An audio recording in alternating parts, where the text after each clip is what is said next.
Hello guys, আসসালামু আলাইকুম। Welcome to my Facebook page and my YouTube channel রুল 0.2। আশা করি সবাই ভালো আছেন, আমিও ভালো আছি। তো আজকে বাইকের খুব ইম্পর্টেন্ট একটা বিষয় নিয়ে কথা বলবো, সেটা হচ্ছে বাইকের ওভারহিট। বাইকের ইঞ্জিন কেন ওভারহিট হয় এটা আমাদেরকে জানতে হবে, কারণ ছোট ছোট কিছু ভুলের কারণে আমাদের ইঞ্জিনটা ওভারহিট হয়ে থাকে, অনেকে আমরা জানি না। আর ওভারহিটের কারণে কিন্তু আপনার বাইকে অনেক ধরনের সমস্যা হতে পারে। এই ধরনের সমস্যাগুলো যাতে এড়িয়ে যেতে পারেন, তার কারণে আপনার কি করা উচিত, এই পরামর্শগুলো দিব। তো চলেন ভিডিও পুরোটা দেখি।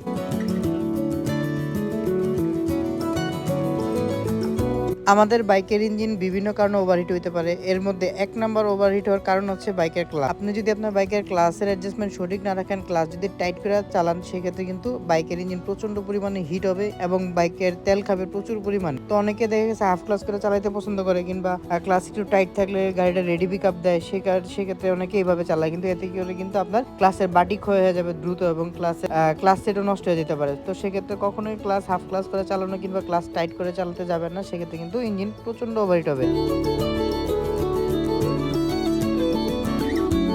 দ্বিতীয়ত যে কারণে ইঞ্জিন ওভারহিট হতে পারে, সেটা হচ্ছে আপনার বাইকের ক্লাসের ভিতরে যে ইঞ্জিন অয়েল স্টেনার থাকে, স্টেনারটা যদি জ্যাম থাকে, কারণ স্টেনার জ্যাম থাকলে কিন্তু আপনার ইঞ্জিন অয়েলটা সঠিকভাবে কিন্তু আপনার ইঞ্জিনে সার্কুলেশন করতে পারবে না, কারণ ময়লা টয়লা হইয়া কিন্তু এই স্টেনারটা জ্যাম হয়। তো এটার ভিতরে ময়লা কিভাবে আসে, কারণ আমাদের ভিতরে যে ইঞ্জিনের যে কলকাপ যেগুলো থাকে, এগুলো কিন্তু যখন ইঞ্জিনটা স্টার্ট দেওয়া হয় তখন কিন্তু ঘর্ষণ হয়, ঘর্ষণের ফলে কিন্তু এটা আস্তে আস্তে কিন্তু ক্ষয় হয়। ওই ক্ষয়ের অংশগুলো কিন্তু স্টেনারে জমা হয়। তো স্টেনারটা জ্যাম থাকলে কিন্তু ইঞ্জিন প্রচুর পরিমাণে হিট হয়।